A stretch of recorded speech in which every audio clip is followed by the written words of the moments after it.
Hello, I'm Chris. I'm going to make a single planter as simple as possible. It doesn't need to be fancy. I mean, I live in a village in Croatia.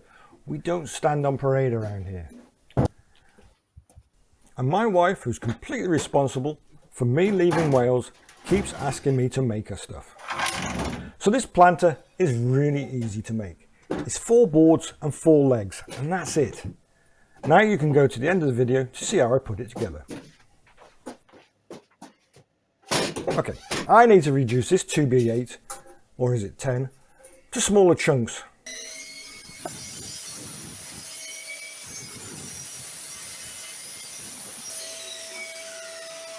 Then I rip the boards down the middle. When I came over to Croatia, I only had a few tools and a well-paid job. But the job ended, and now I'm making do with what I can get my hands on cheaply. So the table saw I came over from Wales with is a pretty poor affair. It's a lumberjack, which I bought over 10 years ago. I've had to take a hammer to it to make a table flatter. I bought a rip saw blade for it because, as everyone knows, the only thing that you can use a saw blade that comes with the table is to hang it on the wall as decoration, or at a push, an oversized ninja throwing star. Now the job for me that I find most enjoyable and satisfying is hand planing. I'm not very good at it, but I'm getting better. Taking a board and making it flat by hand is so fulfilling. Like everything I build, it's all done without plans. I have an idea and start building and make it up as I go along. It generally works out okay. I'm not some kind of woodworking purist. It's not that I don't want a thickness of planer, but if I buy one, it'll have to be very good quality or extremely cheap. And as the first is out of my budget and the second one doesn't exist, I'll carry on with hand planing, thank you. Besides, I need to stay fit. And if I use Paul Sellers as my role model, I won't be too badly off. As I said, I live in Croatia. It's a poor region of Europe. Wages are depressed, but most people own their own house. That's communism for you. It's not easy being a hobbyist woodworker around here. It's not a big thing in Croatia, hobby woodworking. Most people do it for building or repairing. Tools are not easy to come by. They hold on to them. Second-hand market is next to nil. And if you do see any tools, they want a lot of money for it. So I was struggling a little bit with this plane, and I thought, let's have a go with an electric planer. Now my wife bought me this electric plane from Lidl, and I'm very grateful for it, and I use it every now and then, and it's actually pretty good for the price, but it is so noisy. And I would never use it without a vacuum cleaner attached. The chippings go everywhere. So getting decent wood is not easy, but as I don't have the money anyway, it doesn't really matter, does it? Luckily, I have firewood, and I also have some construction timber that I had left over from a job I did last year.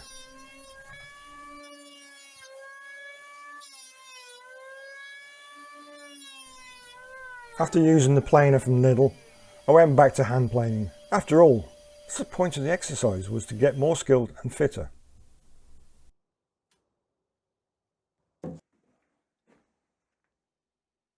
And as I learn more from reading good books and the odd bit here and there on YouTube, I make useful jigs, like this one to keep the boards upright. It's called a V-block.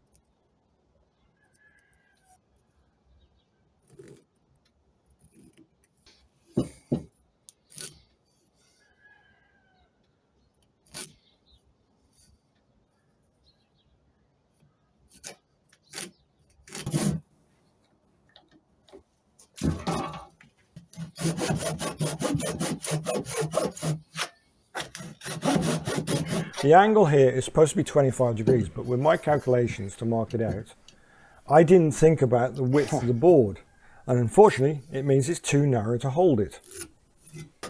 So I did a quick remarking using my eye this time, some more sawing. Yes, the cheap Japanese saw is worth the money, And now to check out this V-block. I'm not trying to make these edges flat and square, just take the rough edges off. I read somewhere that making your own tools and jigs is truly satisfying, and I can now vouch for that. I made my mallet using Rex Kruger's book as a guide, and I saw this V-block in a book by Graham Blackburn, and I'm pretty sure it was 25 degrees. It probably looks nothing like this though. Both cost me next to nothing to make, and when they break, I'll make new ones and possibly improve tools. It's a great feeling using a tool that you've made yourself. I'm going to make more. Now a quick check to get the right dimensions. The advantage for me, by cutting it oversized, is any mistakes that I make, any rough bits, can be cut off at this stage.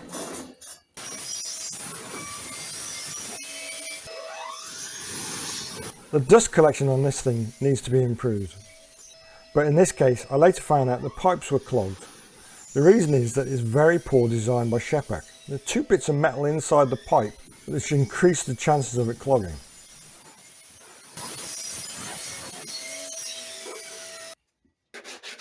Quick sand down now to remove the last of the rough edges. So I'm using a plane here just to round over the edges. It's so much more satisfying than using a sander.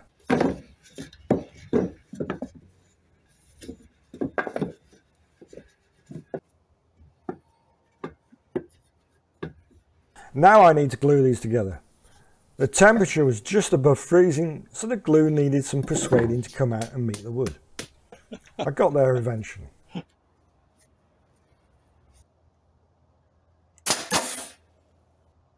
Now I use a nail gun to hold them whilst I glue sets. I made a few of these and they hold up pretty well. If you're worried glue and nails won't do it, then a few screws should do.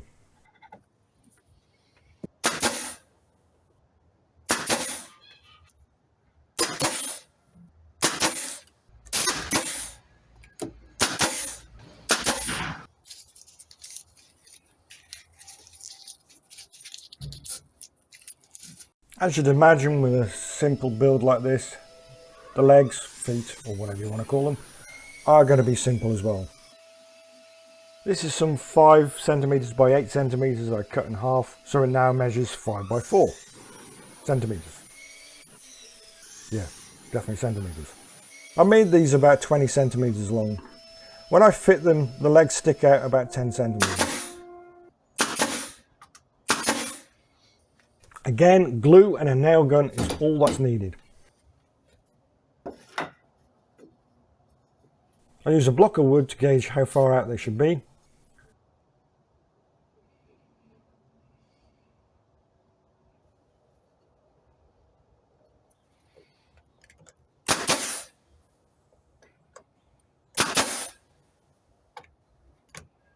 I'm still getting used to nail guns. They often don't go away. I found using the peening part of a hammer was more effective for finishing off. Make your own jokes up on going all the way and finishing off. I'm just going to rub out these rough edges.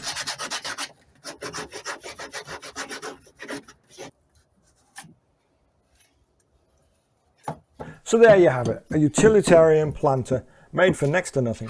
Just paint it with a protective coat from the weather and woodworms, and I'm sure that it'll last a few seasons before it gives up the ghost. If you enjoyed this, please give a like, and if you didn't, thanks for lasting this long. You are truly one of a kind.